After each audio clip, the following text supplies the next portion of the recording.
Hello, friend. Let's go. নিয়মিত হাঁটার আছে অনেক উপকার, যা জানলে আপনি আজ থেকেই হাঁটার অভ্যাস করুন। 1. স্ট্রেস কমায়। ক্রমাগত স্ট্রেসে ভুগতে থাকলে তা একসময় হৃদরোগ সহ বিভিন্ন ধরনের শারীরিক ও মানসিক রোগের ঝুঁকি তৈরি করে।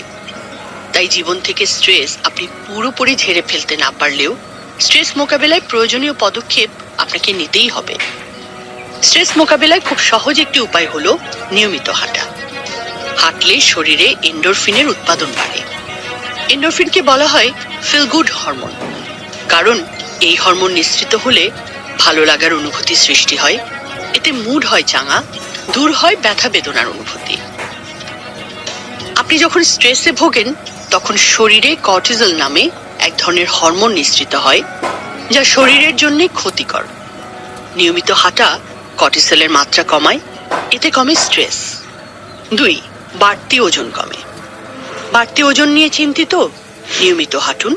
হাঁটলে ক্যালোরি বার্ন হয়, তবে কতটা বার্ন হবে তা নির্ভর করছে আপনার ওজন, হাঁটার গতি ও কতক্ষণ হাঁটছেন তার উপর।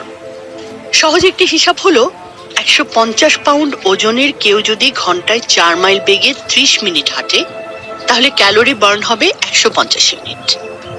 বিপাকক্রিয়াকে তৎপর করে হাঁটা, বাড়ায় মেটাবলিক রেট। ফলে হাঁটা শেষেও বাড়তি ক্যালোরি পুড়তে থাকে দিনভর। হাঁটলে শরীরে জমা চর্বি খরচ হতে থাকে। হাঁটলে যে ওজন কমে, এটা তার একটা কারণ।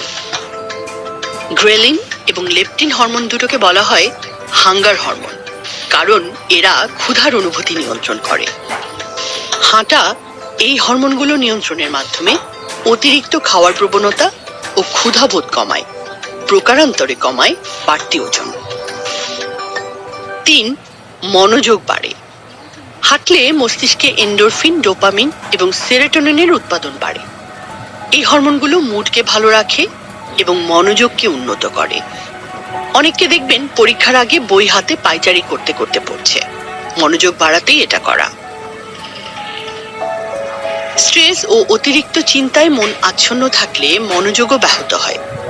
প্রাকৃতিক পরিবেশে হাঁটলে মনের এই জঞ্জালগুলো সাফ হয়ে যায়, আর মন ফ্রেশ থাকলে মনোযোগ তো বাড়বেই। 4. মস্তিষ্কের কার্যকারিতা এবং স্মৃতিশক্তি বাড়ে। হাঁটলে শরীরের অন্যান্য অঙ্গের মতো মস্তিষ্কেও রক্ত সঞ্চালন বাড়ে। এতে মস্তিষ্কের কোষগুলো পায় বাড়তি অক্সিজেন এবং পুষ্টি, ফলে বাড়ে ব্রেনের কার্যকারিতা।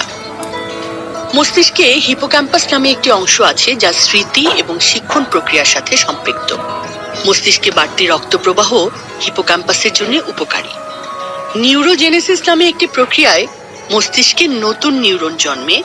হাঁটা এই প্রক্রিয়াকে সচল করে। এতে বাড়ে স্মৃতি ও মস্তিষ্কের কর্মক্ষমতা। এছাড়াও হাঁটলে কর্টিসল নিঃসরণ কমে এবং এন্ডোরফিন নিঃসরণ বাড়ে বলে স্মৃতিশক্তি হয় সমুন্নত। বার্ধক্যে অনেকেই আক্রান্ত হন আলঝেইমার্স ও ডিমনেশিয়ার মতো স্মৃতিক্ষয়ী রোগে। এই রোগগুলোর ঝুঁকি কমায় নিয়মিত হাঁটা। 5. আর্থ্রাইটিস প্রতিরোধ করে। একটু বয়স হলে আর্থ্রাইটিসের যন্ত্রণায় ভোগেন অনেকে। নিয়মিত হাঁটা আর্থ্রাইটিসের ঝুঁকি কমায়। হাঁটলে জয়েন্ট, বিশেষত হাঁটু, হিপ এবং গোড়ালিকে ঘিরে থাকা মাংসপেশি মজবুত হয়। এতে জয়েন্টে চাপ কম পড়ে, ক্ষয় কম হয়।